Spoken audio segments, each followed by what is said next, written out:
दोस्तों, क्या आपने कभी सोचा है why some people come into our life and bring only pain? Why do we repeat the same relationship pattern again and again in our lifetime? Is it karmic? Is it destiny?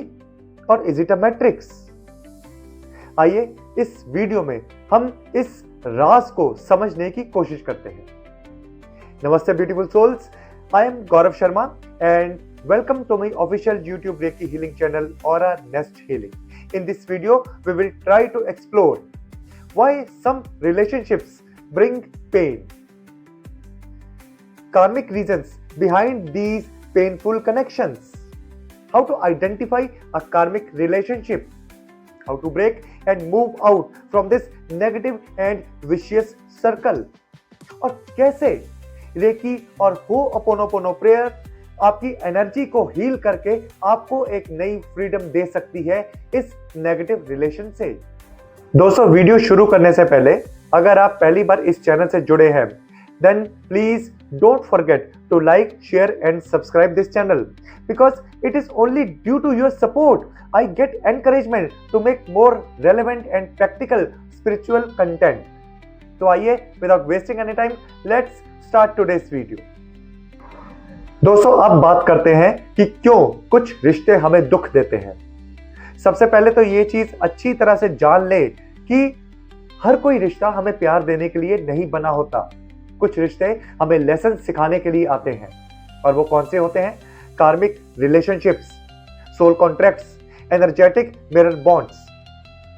यहां पे ये चीज जानना बहुत ज्यादा important है कि हमें पेन देना इन रिश्तों का पर्पस नहीं है, बल्कि इनका मकसद तो हमारी ट्रांसफॉर्मेशन करना है, और वो भी positive transformation. And it is meant to heal our past wounds, break our past patterns, teach boundaries, teach self love and help us to evolve. These relations play as a teacher in our life, although its experience may be very painful. दोस्तों, I hope यहां तक आपको clear हो गया। अब बात करते हैं कार्मिक reasons behind these toxic relationships. अगर मैं स्पिरिचुअल पॉइंट ऑफ व्यू से बात करूं तो हमारे कुछ अनफिनिश्ड कर्मास होते हैं। अब ये जो कर्मास है दोस्तों, ये कोई पनिशमेंट नहीं है, ये हमें कोई सजा नहीं मिली हुई, बल्कि ये तो कुछ अनफिनिश्ड लेसन्स है, लर्निंग है जो हमने सीखनी है। Why do we attract certain type of people in our life? इसके बहुत सारे कारण हैं। जैसे पहले नंबर पे तो आता है past life. Past life connection हो सकता है आपका और उनका, या फिर कोई पुराने टाइम से कोई रिश्ता रहा हो, कोई अनफिनिश्ड रिश्ता जो इस जन्म में पूरा होने के लिए आपकी लाइफ में आया हो। उसके बाद है इमोशनल लेन देन। आपकी पास्ट लाइफ में या फिर इसी लाइफ में ही जो भी कोई लेन देन है, कोई भी लेखा जोखा है, उसे पूरा करने के लिए कुछ सोल्स आती हैं आपकी लाइफ में रिलेशन बनके, और ब्याज समेत, सूद समेत पूरा हिसाब लेकर जाती हैं वो। देन अगर आपने अभी तक सेल्फ वर्थ, बाउंड्रीज, फॉरगिवनेस और लेटिंग गो के लेसन्स नहीं सीखे हैं अपनी लाइफ में, तो ये यूनिवर्स उस टाइप के लोगों को आपकी लाइफ में बार बार, हर बार भेजता है, और तब तक भेजता रहता है जब तक आप ये सारे लेसन सीख नहीं जाते और उसे इंप्लीमेंट नहीं करते अपनी लाइफ में। एंड लास्ट, आप जिस फ्रीक्वेंसी पे वाइब्रेट करते हो, ठीक वैसे ही लोग अपनी लाइफ में आप अट्रैक्ट करते हो। अगर वाइब्रेशन पॉजिटिव है तो पॉजिटिव लोग, नेगेटिव है तो नेगेटिव लोग। कार्मिक रिलेशनशिप्स, इसमें कोई डाउट नहीं है कि इंटेंस होते हैं, पेनफुल होते हैं और बहुत ज्यादा मैग्नेटिक भी होते हैं। लेकिन ये पेन दोस्तों तभी तक देते हैं जब तक हम इसके पीछे छुपे हुए कारणों को समझ नहीं लेते और इंप्लीमेंट नहीं कर लेते अपनी लाइफ में। दोस्तों, अब बात करते हैं कि कैसे पहचाने किसी रिश्ते के पीछे कोई कार्मिक कनेक्शन है या नहीं। बहुत सारे सिम्टम्स हैं और सिंपल से हैं जिसके बेसिस पे आप ये जज कर सकते हो। जैसे सबसे पहले है स्ट्रॉन्ग कनेक्शन का होना। आप किसी के साथ रिश्ते में हो, चाहे वो पॉजिटिव हो या फिर नेगेटिव हो, आपका कनेक्शन तो बड़ा स्ट्रॉन्ग है, लेकिन पीस ऑफ माइंड बिल्कुल भी नहीं है और आपका ज्यादातर टाइम उस रिश्ते में रहते हुए लड़ाई झगड़े, मिसअंडरस्टैंडिंग और अप्स एंड डाउन्स इसी में ही बीतता है। अगर ये सारी चीजें हैं देन क्लियर कट कार्मिक रीजन है इसके पीछे। उसके बाद आता है इमोशनली ड्रेन होना। आप किसी के साथ रिश्ता निभा रहे हो, अपनी तरफ से बहुत अच्छा कर रहे हो, लेकिन रिश्ते में रहते हुए इमोशनली और मेंटली बिल्कुल ड्रेन हो जाते हो। आपको ऐसा लगता है जैसे कि आपकी एनर्जी कोई चूस रहा हो। ये सारी चीजें शो करती हैं कि कुछ गड़बड़ है, कुछ ना कुछ रीजन है कार्मिक। उसके बाद आता है सेम पैटर्न का होना। जैसे सेम रीजंस बनते हैं और लड़ाइयां शुरू हो जाती हैं आपस में, मिसअंडरस्टैंडिंग्स शुरू होती हैं, आपस में बड़ा ही तनाव खिंचाव ऐसा रहता है।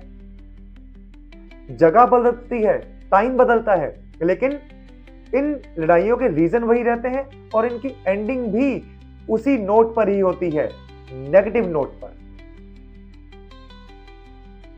उसके बाद दोस्तों, अगर आप किसी रिश्ते में हैं तो जो इंसान आपके अंदर के डर को दोबारा से ट्रिगर कर देता है, जैसे कि feeling of abandonment, self worth का ना होना, अंदर से डर का ट्रिगर करना, अगर ये सारी चीजें आपके अंदर क्रिएट करता है देन क्लियरली अंडरस्टैंड कीजिए इस बात को कि इस रिश्ते के पीछे कोई पुरानी कहानी चल रही है। किसी भी रिलेशन में रहते हुए अगर आप अपने आप को बिल्कुल भूल जाते हैं, इग्नोर कर देते हैं, आपकी सेल्फ वर्थ, सेल्फ लव बिल्कुल खत्म हो जाता है, then it is not a good sign. दोस्तों, कार्मिक रिलेशनशिप्स नो डाउट बहुत ज्यादा पेनफुल होते हैं, लेकिन अगर हम गौर से देखें, इसको समझें, तो इसका पर्पस हमें ग्रो करवाना ही होता है। इनको समझकर ही हम लोग इमोशनली और स्पिरिचुअली बहुत ज्यादा स्ट्रांग बनते हैं। दोस्तों, हम किसी के साथ एक कार्मिक रिलेशनशिप में आ गए। अब ये तो खुद भगवान ही जानते हैं कि कब तक उस रिश्ते में हमें रहना है, लेकिन अपनी तरफ से हम कुछ एफर्ट्स कर सकते हैं, कुछ कर्म कर सकते हैं जिससे हम इस मैट्रिक्स से बाहर निकल सके, क्योंकि कर्म ही हमारे हाथ में है और कुछ नहीं है। कुछ चीजें हैं जिसे आप इंप्लीमेंट कर सकते हैं। सबसे पहले तो एक्सेप्ट द रियलिटी। जितना जल्दी हो सके सच को पहचानिए और उसे एक्सेप्ट कीजिए। हकीकत से कभी भी आंख मत चुराइए। जिस रिलेशन को निभाते निभाते सिर्फ और सिर्फ दर्द ही आपको मिल रहा है, जबरदस्ती उसे जन्नत बनाने की कोशिश ना करें। ऐसा करके ठीक आप ऐसा ही कर रहे हैं जैसा कि अपने रूह के साथ बेईमानी। सच को स्वीकारिए दोस्तों, क्योंकि एक्सेप्ट करना पहला स्टेप है इस पेन से बाहर निकलने का। नंबर 2, अपनी ताकत को पहचानो। किसी भी रिश्ते में प्यार या फिर इज्जत मांग कर नहीं ली जाती, ये नेचुरली मिलता है। जब आपको लगता है कि मेरी सेल्फ वर्थ के साथ कॉम्प्रोमाइज हो रहा है इस रिश्ते में, तो तुरंत उससे बाहर आ जाइए। हिम्मत लाइए, ताकत लाइए अपने अंदर और बाहर निकलिए। आप बहुत कीमती हैं दोस्तों, बहुत ज्यादा कीमती। Reclaim your power. Identify the lesson. हर रिश्ता कुछ ना कुछ आपको सिखाने के लिए आता है। मैं ये मान ही नहीं सकता कि हमारी लाइफ में जो कुछ भी होता है, जो भी कोई रिलेशन आते हैं, वो बिना किसी बात के ऐसे ही आ जाते हैं। हर एक के पीछे एक सोची समझी रणनीति है इस कुदरत की। जब आप अपने साथ बैठते हैं या फिर अपने साथ बैठेंगे, माइंडफुलनेस प्रैक्टिस करेंगे, तो खुद से पूछना कि इस रिश्ते के पीछे क्या रीजन है, क्यों मुझे मिला है। और जो जवाब आपको जब मिलेगा, उस जवाब को जान के और उसे इंप्लीमेंट जब आप करेंगे, तब आप देखना धीरे धीरे पीस ऑफ माइंड आपकी लाइफ में वापस आना शुरू हो जाएगा। उसके बाद अपने ऊपर काम करें दोस्तों, अपनी वाइब्रेशंस को बढ़ाएं, अपनी एनर्जी को क्लीन करें, क्योंकि जब आपकी एनर्जी क्लीन होगी, हाई वाइब्रेशन पर होगी, तो वही तय करेगी कि किस रिश्ते को आपकी लाइफ में रखना है और किसे लेट गो करना है। देन अपने ऊपर काम करें, अपने जख्मों के ऊपर काम करें। देखा जाए तो जो जख्म होते हैं वो बाहर से नहीं, अक्सर अंदर से ही फूलते हैं। जब आप अपने वुंड्स पर मरहम लगाते हैं, अपने टूटे हुए पार्ट्स को जोड़ते हैं, अंदर से स्ट्रांग बनते हैं, तो दुनिया की कोई भी ताकत आपको नहीं तोड़ सकती दोस्तों। और सबसे बड़ी बात, भगवान की शरण में जाएं। उसने दिया है ये रिश्ता और वही आपको रास्ता दिखाएगा इससे बाहर निकलने का। How reiki helps you to break this cycle. Reiki कैसे काम करती है इस साइकिल से बाहर आने में हमारी। ये बात हमें अच्छी तरह से पता है कि रेकी डायरेक्टली हमारी एनर्जेटिक बॉडी के ऊपर काम करती है। इसके बारे में ऑलमोस्ट मैं अपने हर वीडियो में बात करता हूं और मैं अभी भी बोलता हूं कि मैं जितना बात करूं उतना ही कम है, क्योंकि रेकी हमारी अनवांटेड और टॉक्सिक एनर्जी कॉर्ड्स को काटती है। हमारे अंदर जो भी नेगेटिव इमोशंस हैं, जैसे कि स्ट्रेस, फियर, एंगर, डिटैचमेंट, ये सब रिलीज करती है।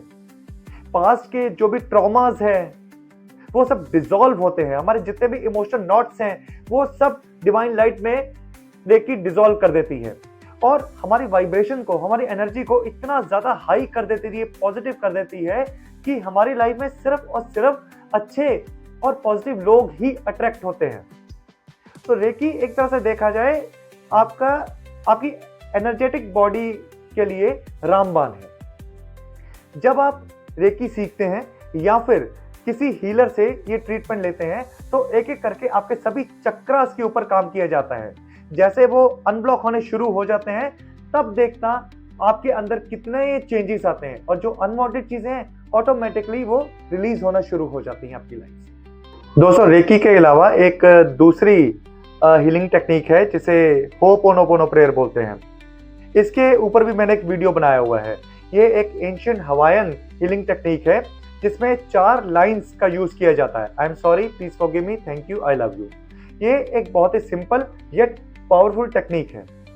जब आप इन लाइंस को रिपीट करते हैं तो आपके अंदर स्टोर हुई पुरानी पेन, मेमोरीज, अनवांटेड चीजें धीरे धीरे करके डिसॉल्व होनी शुरू हो जाती हैं। जो भी पुराने वुंड्स हैं वो सब भरना शुरू हो जाते हैं। ये प्रेयर ना सिर्फ आपको ये सिखाती है कि दूसरों को कैसे माफ करना है, बल्कि आप अपने आप को भी माफी देना शुरू करते हैं। ये डायरेक्टली आपके सबकॉन्शियस माइंड पे जाके काम करती है और धीरे धीरे आपके अंदर इतनी शांति, इतना सुख, पीस ऑफ माइंड आना शुरू हो जाता है जिसकी आप कल्पना भी नहीं कर सकते। आप जरूर इस प्रेयर को चैंट कीजिए। दोस्तों, जो कार्मिक रिलेशंस होते हैं वो आते ही इस पर्पस से हैं कि हम इवॉल्व हो, हम स्पिरिचुअली ग्रो हो।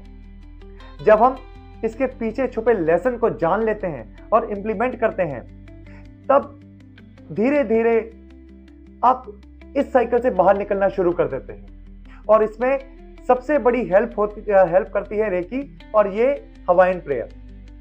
आप इन हीलिंग टेक्निक्स का यूज करें, देखना कैसे इस मैट्रिक्स से परमानेंटली बाहर आ जाए।